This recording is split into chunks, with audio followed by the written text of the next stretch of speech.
kum ka wei ka jing petip ka khubor bangin ai kalong ba ka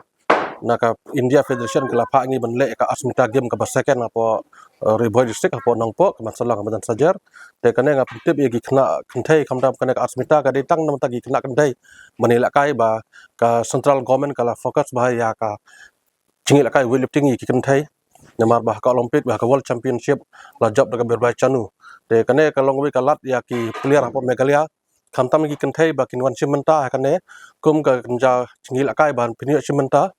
haka Asmita League kaman long hapo arpur tarik hapo manan sajara nongpo te hakane kasngi bakinwan nila karpat baki player na kewi district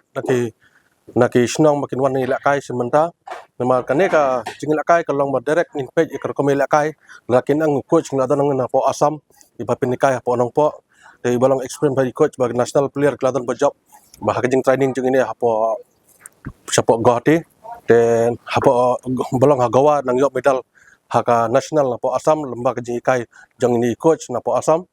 te ngi kerman ba kinu simenta ki khna angne bangin yok kambun ki khna kantai kamba pitep ne ubnai ba khatway bilang cuan simenta ka Asmita League jong East Zone hapo Kolkata ngi yok medal bronze medalist napo Meghalaya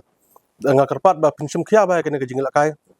kadang long ka sedang anodu ajar pulai lembaga jingirap jong government kabas penbiang nadong sedang yangi ban penilak kai ni game te kane ka Asmita kalong ka wei ka ba kila separat habor wei ka India kila ai ka game hakawe ka district hawe ka state lightly ki game te ngi yo artli te ngi long ka dan bak bangi yo ban pediang ni kane ka Asmita game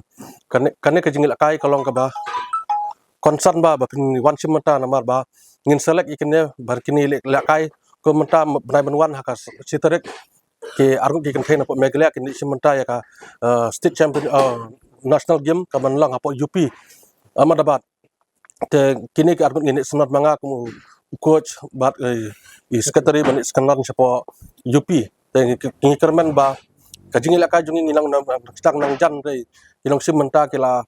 long kham sakmat hadu bangila yo simenta hapo ka national lamba kajing ai training do jong ka company kebetulan hapo sulong te tanggani ki kenten nga kublai ya phi ki pajba ba pinwan sakilang hakade kasni apotorek ba kin sadon kinang ila kai ki banara woro wai ka rika khasi tanggani kublai subon